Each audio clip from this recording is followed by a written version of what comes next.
Okay, my name is Eric Agori, and this is a Linux user space I2C driver.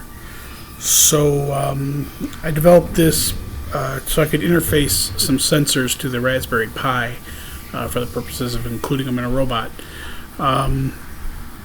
This is a Raspberry Pi Linux version 5.4.0. Here's the GitHub repository.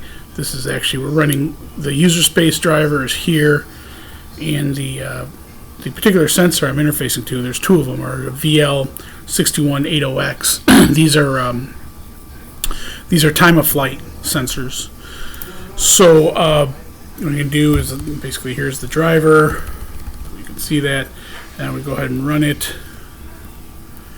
Let's see, where is it? Okay, so now we're going to go ahead and run it. And let me get the video back. Okay, so what you can see is, first of all, that right there, that's an I2C MUX. So you got I2C connected to the MUX, which then connects up to multiple sensors. The driver handles the MUX automatically. Then you can see I can move up and down from this sensor, or move up and down from this sensor. Again, you can find it at my GitHub repository. And then the camera's going crazy.